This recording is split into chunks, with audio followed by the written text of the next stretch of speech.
What's up, Shred Sexies? Welcome back. Death to the Fingers. So we've explored the concept essentially about practicing creatively.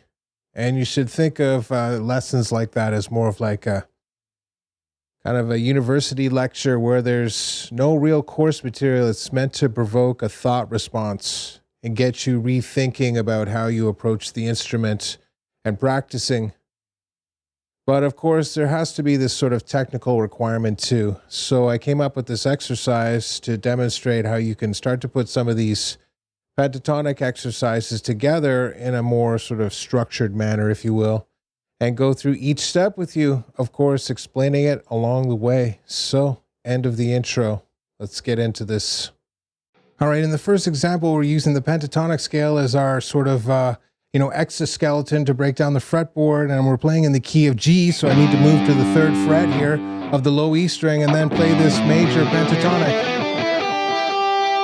Right, then I'm going to move up to the Dorian position to break down the fretboard, the 2nd degree, A Dorian, right? Then up to the 3rd degree here, that's going to be Phrygian, in this case B. D Mixolydian, right? So of course, E minor. Back before I get to the G major there again, that's the 6th degree of the G major scale, the 5. The 3 of the G major scale, the 2nd degree. And the 1st degree, again, the starting position. Right there, that is some basic music theory. I'm taking the major scale, dropping the 4th and the 7th to get this sort of shell, right? I can do it again, right? If I start in the Dorian position here, I'm like Phrygian.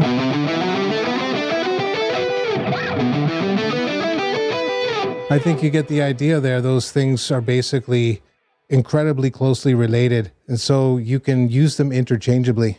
So the first step of evolution is going to be add back in the notes for the major scale and combine them with the pentatonic. So anytime I have this minor 3rd sequence, there it is again. There's another one. There's another one. Right, they're all over the place, right? So anytime I have that, I can be like the half-whole configuration, then the whole half, or vice versa if you're going down, right? So obviously here, oh,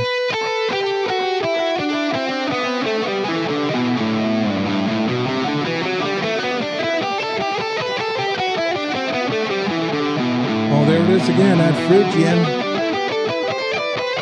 Mixolydian, of course, and then Aeolian. Right, so that right there is obviously a very big one, and then of course you can take it to the next level by just adding in this chromatic note, and I did that because I played the example using some hybrid technique, so I want 3 notes on every string, so I'm just being lazy, right? So I'm like chromaticism, major scale fragment, then chromaticism. Chromaticism to start off in the Dorian position, then the major scale fragment coming down, chromaticism. Oh, look, there's the major scale fragment in Phrygian, chromaticism, 3 strings in this case, this major scale fragment, and I'm just going to keep laying out the fretboard like that, right? Until I get very comfortable. Of course, I can also see it as these whole step runs, or the minor 3rd.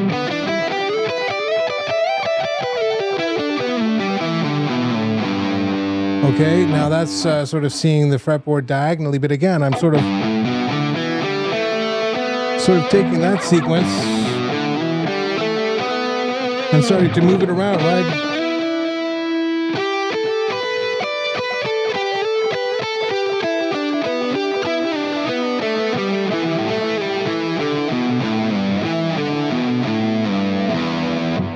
I can keep doing that process forever and ever and ever, right?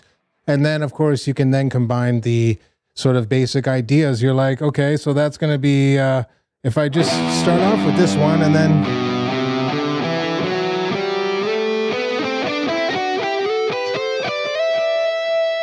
I get a whole one. Of course, I'm getting that note from this next position higher, right? So again, moving up here, which puts my finger perfectly in place there. To keep the signal going, up another whole step.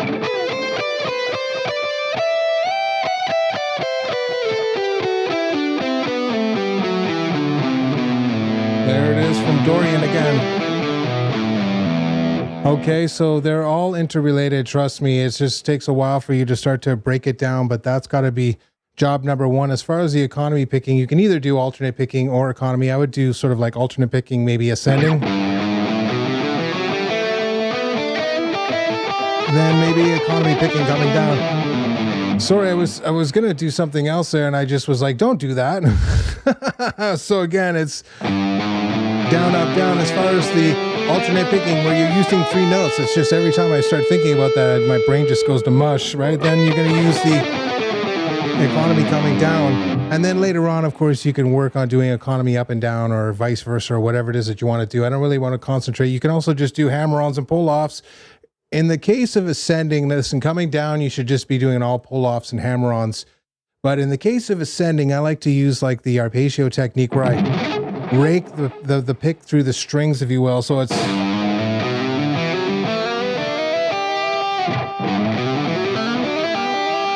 Notice how I'm not plucking like this. I let the pick fall.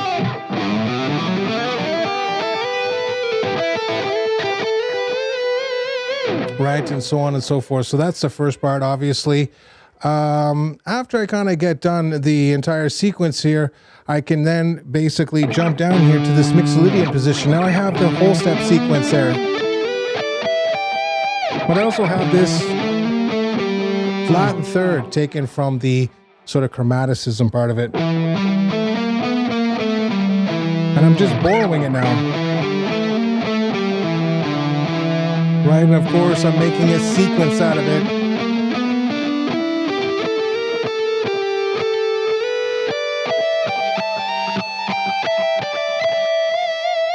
Now listen, whatever your sequence is, it doesn't really matter if it matches up with that. You're just basically like...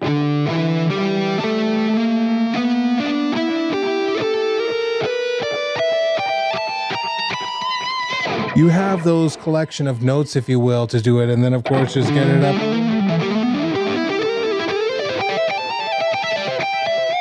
until you can get it fast or whatever it is, right? But of course that's a whole bunch of stuff there.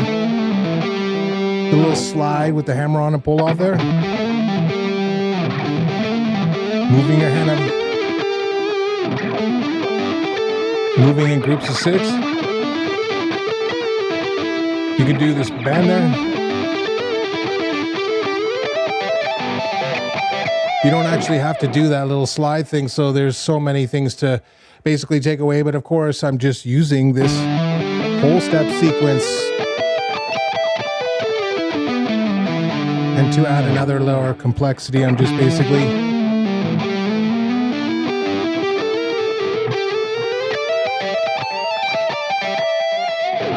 Dunsky, of course, coming down, string skipping in the Aeolian position, of course. Ascending and Mixolydian, Phrygian, Dorian,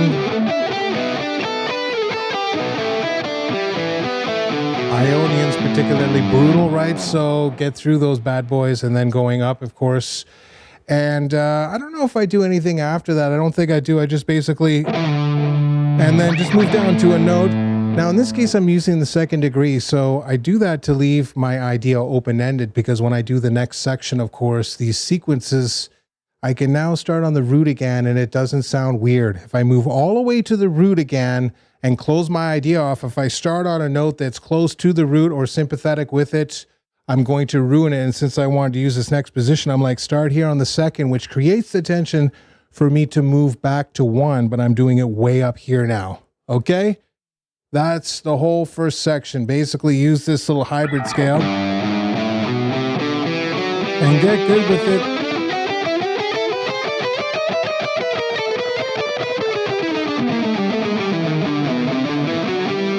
Right, playing all over the fretboard, of course. Now you're going to get into using these sequences, if you will, right? You could do it here.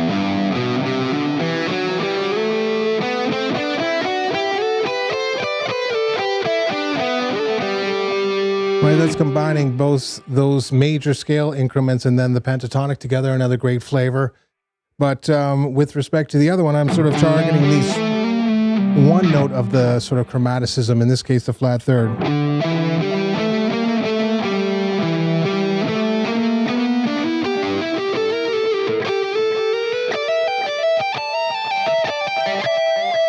And getting good at some of those bars and sort of the movements necessary. Vibrato, obviously. Bends, another big one.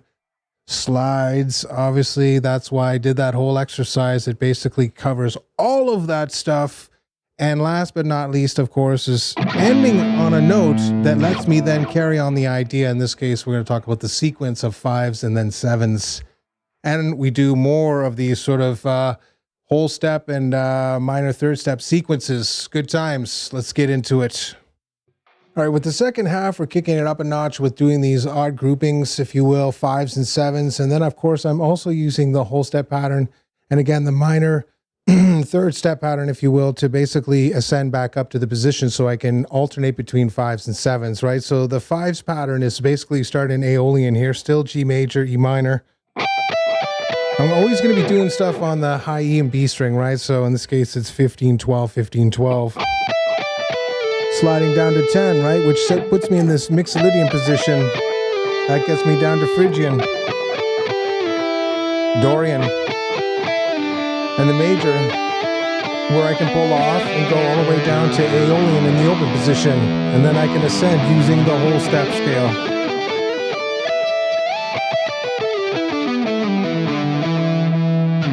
Okay, so that's basically the groups of 5.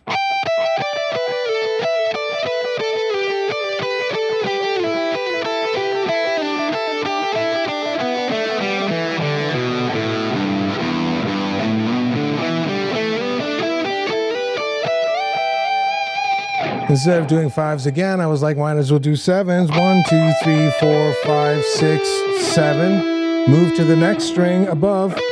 Keep going.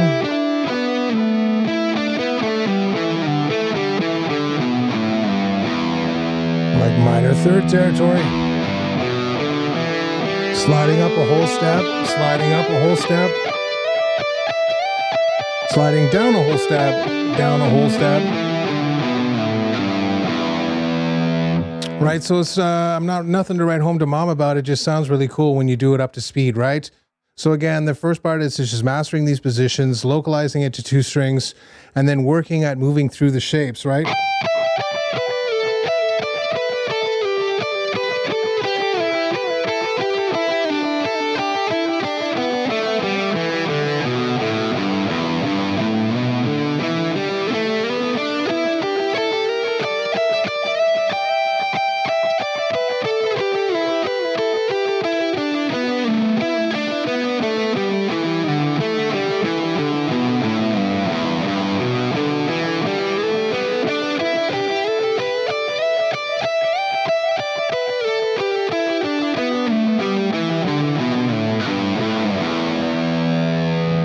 And then work on building up some speed and stuff like that. It doesn't have to be that fast, but a little faster than that, right?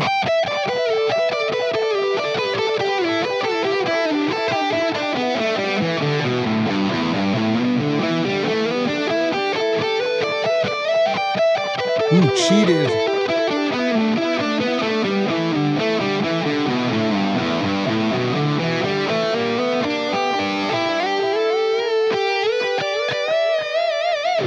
Okay, instead of doing the 4th, I couldn't handle it another time in a row.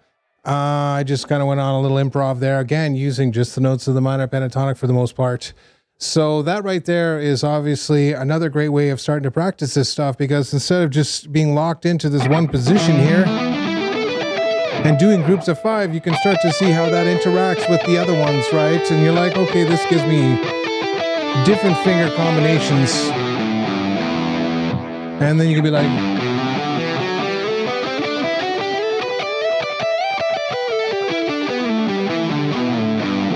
by adding in the major scale stuff in the whole step, right? And then into the straight arpeggio. Right, so there's so many ways of actually doing this stuff. I'm just kind of showing you the basics where you're just sort of like... Now I could move my finger up here, but I can slide this one note. It sets it up nicely, right? And same here. Sounds okay, right? But that note sets it up, right? To move right back to the root again. So stuff like that. And again, notice I'm just kind of using the shapes to sort of build these more intricate licks, but it's not really that much complicated. I'm like 1, 2, 3, 4, 5, 6, 7, and then move to the next string up. Next string up, 3 in a row, slide. Next string up, 3 in a row, and then slide. Right, then I'm like, slide.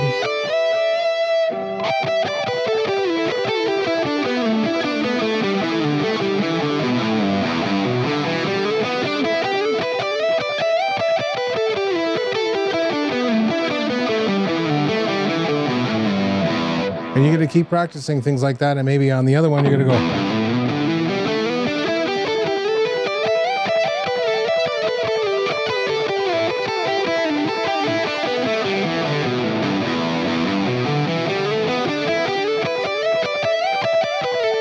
And so on and so forth, right? So just work through them slowly, but then try to incorporate groups of 5, groups of 7 together. I think you'll be very, very impressed. And of course, flip-flop it around. So instead of doing the 7s going down, you're doing the 7s going up. I'm showing them going down because it feels easier. It's like Treebeard going north or south, whatever. So I hope this helps, of course, and breaks up the monotony of just doing the same sort of pentatonic things. Of course, consult some scale charts and whatnot, and then just think about the various techniques. String skipping.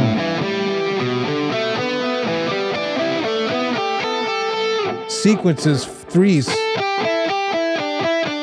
4s, 5s,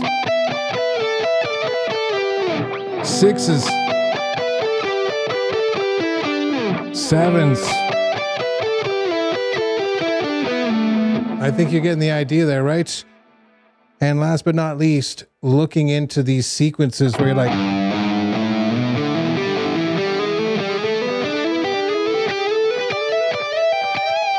try to control where you add the chromaticism and just put it in more interesting places. And you're like, oh, when I do it here, it sounds really killer, right? Or again, adding in the flat third there.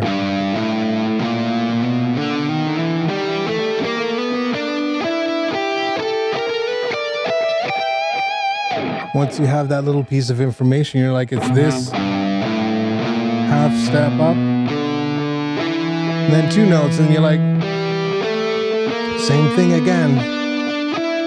You're like, finished, and now you're the Shred Lord too. Thanks so much for joining me. I appreciate every single one of you. We got one more pentatonic exercise. It's a few steps up from this, but it's still worth doing. We're going to look at it next, and then we're getting into the major scale. Have a killer Sunday. We'll see you in the next one.